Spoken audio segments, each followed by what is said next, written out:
तरीन नाकामी हुई थी। इसी तरह का फिर क्रैक डाउन हुआ था, मारा गया था वहां पे। हिस्ट्री तकरीबन अगर समझ लें तो वही टाइप है कि 9 मई के बाद जिस तरह तहरीक इंसाफ पे और आम आवाम पे टूट पड़े, ये 1857 की जंग आज़ादी के बाद ईस्ट इंडिया कंपनी ने भी यही किया था। सूरत हाल कैसे बदलेगी और आपको 1947 वाली मोमेंट कब मिलेगी? नाज़रीन बहुत जल्द मिलेगी, क्योंकि ये जमाना बदल गया है, दुनिया बहुत फास्ट हो चुकी है। जो है ताउन के, उनकी बात भी हुई। बिल्कुल, पाकिस्तान की मईशत जो है तिजारत और सरमायाकारी के ऊपर, और उसको कैसे संभाला दिया जाए। तो सऊदी अरब तो बड़ी दूर की बात है, किसी मुल्क में भी इस्लामी कंट्री में जाएंगे ना तो वहाँ पर इनको तो रवायत आदत पड़ चुकी है। बात यह है कि स्टील इंडस्ट्री जो है हमारे मुल्क की एक अहम इंडस्ट्री है, और उस इंडस्ट्री में दो इस वक्त मुश्किलात उन्हें दरपेश हैं। नमस्कार दोस्तों, पाकिस्तानियों को बिल्कुल भी इस सरकार से उम्मीद नहीं है कि ये लोग पाकिस्तान के इकोनॉमिक हालातों को बेहतर कर सकते हैं, क्योंकि जिस तरह से पाकिस्तान के हर एक चीज़ को प्राइवेटाइज किया जा रहा है, उसके बावजूद भी पाकिस्तान में महंगाई सहित हर एक लोग इस वक्त काफ़ी ज़्यादा परेशान है। महंगाई काफ़ी तेज़ी से बढ़ रही है। पाकिस्तानियों का कहना है कि पाकिस्तान में जिस तरह से रिटायर आर्मी चीफ बैठा है, साथ ही पाकिस्तान का प्राइम मिनिस्टर जिसके पास 17 सीट भी नहीं, वो भी प्राइम मिनिस्टर बना बैठा है, तो मुल्क के हालात कैसे ठीक हो सकते हैं? एनवीडिया एक ऐसा चिप या ऐसा कंप्यूटर बना चुका है जिसके 2 लाख अरब ट्रांजिस्टर्स हैं उसके अंदर। 2 लाख अरब, 10 अरब डॉलर उन्होंने इसकी रिसर्च पे खर्चा किया है। दुनिया इतनी फास्ट होने जा रही है, जिस कंप्यूटर या जिस प्रोसेसर में इतनी पावर होगी वो क्या क्या कर सकते हैं। तो दुनिया तेज हो गई है सोशल मीडिया की वजह से, अवाम में शऊर आ चुका है। ये चंद माह या चंद सालों की गेम रह गई है। आपने बिल्कुल भी दिल नहीं छोड़ना। सिर्फ एक चीज आपको बताता चलूं कि घर के असासे बेचने शुरू कर दिए गए हैं। 3 मई 2024 को ये डेडलाइन है जी, PIA के लिए मांग लिए गए हैं कि कौन कौन ये खरीदना चाहता है। एक्विजिशन ऑफ 51% ऑफ 100% शेयर, यानी कंट्रोलिंग शेयर्स 51% शेयर जो भी PIA में खरीदना चाहती है इंटरेस्टेड पार्टी वो आ जाए। और जाहिर है कि मामला पहले से तय है। ये इश्तिहार तो वैसे दिया जा रहा है कि मुस्तकबिल में कभी अगर कोई तगड़ी हुकूमत आ गई तो कहीं पकड़ ना ले। असल में मामला तय है। 51% किसने देना है, किसने PIA में अपने कंट्रोलिंग शेयर्स लेने, वो सब कुछ तय है मामला। उसके वाले से आई थिंक सऊदी अरब के भी दौरे हो रहे हैं। ये शाही खानदान गया हुआ है पाकिस्तान का, बड़े साहब का भी आपको पता है कि चक्कर लगते रहते हैं। एक एक करके आपका सारा मुल्क के जो असासे हैं कीमती, वो अब बेचे जाएंगे। और ये बेच के ये मुल्क चलाने का फैसला किया गया है, क्योंकि ना एक्सपोर्ट्स बढ़ रही हैं, बढ़ना तो दूर की बात है, बल्कि मेरे पास अगर ये अदाद हुए तो मैं आपको दिखा सकता हूं। मैं कोशिश करता हूं अगर मुझे मिल गए एक्सपोर्ट्स के हमारे जो हैं वो सूरत हाल क्या है, मैं ढूंढने की कोशिश करता हूं। जरा प्लीज़ मेरे साथ रहिएगा कि पाकिस्तान की एक्सपोर्ट्स जो हैं, जो हमारी सबसे बड़ी एक्सपोर्ट्स हैं, वो इस टाइम किस सूरत हाल से गुजर रही हैं। मैं बल्कि वो डेटा देख रहा था, अभी मुझे वो मिल नहीं रहा डेटा। पाकिस्तान तकरीबन 1.7 अरब डॉलर सिर्फ टेक्सटाइल की एक्सपोर्ट कर रहा था इमरान खान के दौर में माहाना। और अगले साल का टारगेट था, अगर 2022 में रजीम चेंज ना होता, कि ये 2 अरब डॉलर माहाना हो जाएंगी सिर्फ टेक्सटाइल की एक्सपोर्ट्स। 2 साल के बाद इमरान खान को निकालने की आज हमारी टेक्सटाइल की एक्सपोर्ट्स 1.3 अरब डॉलर है। एक साथ से भी कम हो गई हैं, जो कि हम बढ़ाने जा रहे थे। एप्टमा ने खत भी लिखा है कि हमारी एक्सपोर्ट्स नीचे चली गई हैं, हालात बहुत ख़राब हैं, बिजली बहुत महंगी हो गई है, गैस बहुत महंगी हो गई है, अब नहीं अफोर्ड कर सकते हम, बांग्लादेश, चीन और भारत से कम्पीट नहीं कर सकते। ये आपको इसलिए बताइए इतनी लंबी बात कि पाकिस्तान पैसे कमाने की पोजीशन में नहीं है। तो फिर अपने जब नशेई पैसे कमा ना सके और नशा उसने करना हो तो वो घर का सामान बेचता है। मुल्क इस टाइम नशा करने वालों के हाथ में है। हर चीज जो इन्होंने इमरान खान को कही वो एक्चुअली ये खुद है, ये नशे भी खुद हैं। ये कहते हैं इमरान खान इक़्तिदार का लालची है, इसलिए पूरे मुल्क में अफरा तफरी है। जबकि पाकिस्तान में इस टाइम DGI एक्सटेंशन पे, एयरफोर्स चीफ एक्सटेंशन पे, आर्मी चीफ जो रिटायर हो चुका था वो बाद में ओहदे पे आया, जो वज़ीर आज़म बैठा हुआ है वो फॉर्म 47 पे बैठा हुआ है, 17 सीटों वाला। हर बंदे ने इक़्तिदार के लालच में सब कुछ किया, लेकिन इमरान खान पे ये इल्ज़ाम लगाते रहे। और वो इक़्तिदार का इस कदर ठोकर मारता है कि वो जेल में बैठा हुआ और कहता है मैं इधर ही रहने के लिए तैयार हूं, जब तक मेरी कौम को आज़ाद नहीं करोगे मुझे जेल कबूल है। हर झूठ जो इन्होंने बोला वो ये खुद कर रहे हैं, हर कालक ये अपने मुंह पे मार रहे हैं और ये इल्ज़ाम इमरान खान को देते थे। 9 मई का भी इसी तरह एक दिन खुल के सबके सामने आ जाएगा कि मास्टरमाइंड, प्लानर्स, बैटर्स और पता नहीं कौन कौन से वो कौन थे, ये सब कुछ सामने आ जाएगा। और इन्वेस्टमेंट के मौके कैसे हैं जिनसे इस्तेफादा किया जाए।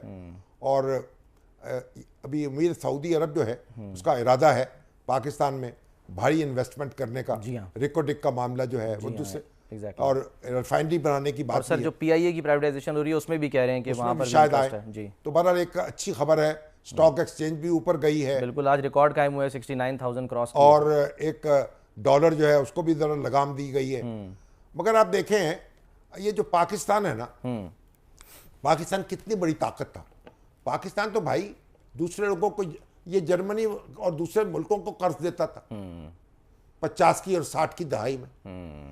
पाकिस्तान के जो आप अभी आप देखें हमारे जो सरमायाकार हैं, हमने उनकी दुर्गत बना दी। इंडिया में देखे बिरला, टाटा, अल्बानी जो है कहां से कहां पहुंच गए सर। एशिया के जिन लोगों ने पाकिस्तान की बुनियाद रखी थी मईशत की, पाकिस्तान बनने के बाद उन खानदानों को जो हुनरमंद खानदान थे ठुड्डे मारकर निकाल दिया नेशनलाइज भुट्टो साहब के दौर में। हाँ, नेशनलाइजेशन की। अभी आप देखें ये जाने से पहले इन्होंने अवार्ड दिए हैं टैक्स देने वालों को। हाँ जी, सफीर बनाया मोहम्मद उनको। मंशा सबसे ज्यादा टैक्स दिया उन्होंने, ब्लू पासपोर्ट 70 अरब। और बाकी जो दूसरे लोग हैं उनको ब्लू पासपोर्ट देने का ऐलान किया। भाई इनको बताएं ये निशाने पाकिस्तान इनको मिलना चाहिए ना, कोई हिलाले इम्तियाज भी इनको मिलने चाहिए। हम तो जनाब अखबार नवीसों को दे दिए, अदीबों को दे दिए, शायरों को दे दिए और अदाकारों को, अरबाब सकाफत को दे दिए। ओ भाई ये बिजनेसमैन जो नौकरियां पैदा करते हैं, जो सरमायाकारी करते हैं, जो पैसा कमाते हैं, इनकी हौसला अफजाई जरूरी है, इनका एतराफ जरूरी है।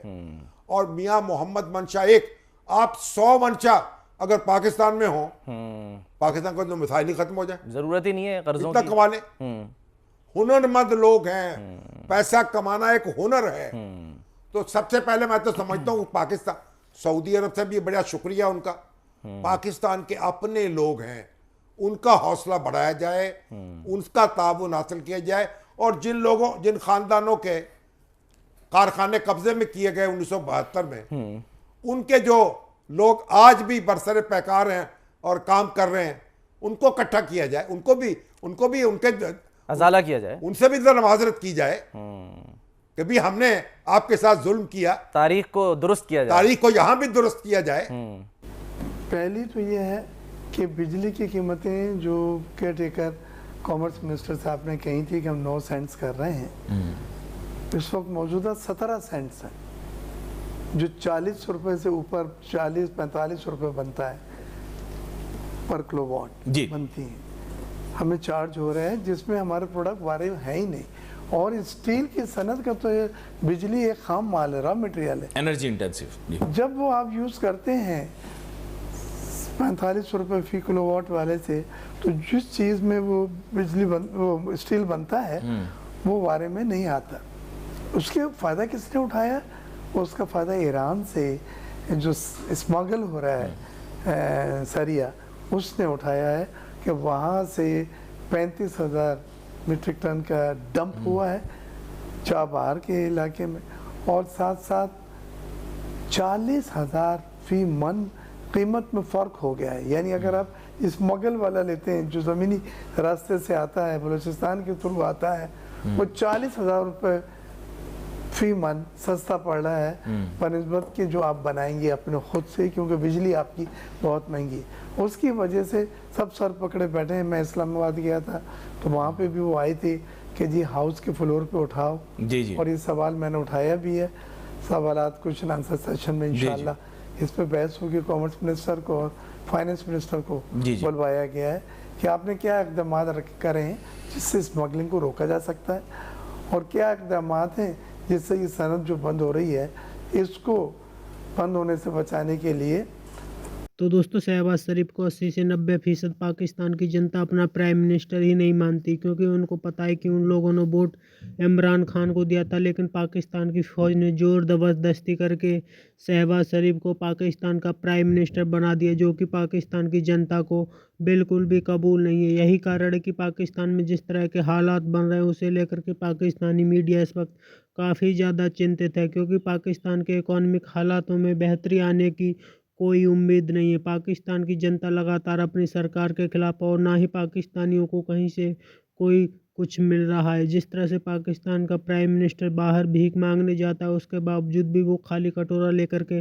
लौटता है, जिससे पाकिस्तानी काफ़ी ज़्यादा परेशान है। पाकिस्तान में महंगाई बढ़ रही है और लोग काफ़ी ज़्यादा मुश्किल से जी पा रहे हैं। पाकिस्तानियों का कहना है कि पाकिस्तान की सरकार बार बार IMF के पास जा रही है, लेकिन पाकिस्तान के इकोनॉमिक हालात बेहतर करने का कोई हल नहीं निकाल पा रही, क्योंकि पाकिस्तान में इस वक्त गुर्बत काफ़ी तेज़ी से बढ़ रही है। वर्ल्ड बैंक की रिपोर्ट ने पाकिस्तानियों को पूरी तरीक़ा से हिला के रख दिया है कि वर्ल्ड बैंक ने कहा है कि पाकिस्तान में अभी 1 करोड़ लोग गुर्बत में पहुंच सकते हैं। आपकी क्या राय कमेंट में जरूर शेयर करें। यदि आप चैनल पर नए, चैनल को सब्सक्राइब करें। वीडियो पसंद आए तो लाइक करें, कमेंट करें और शेयर करें। जय हिंद, वंदे मातरम।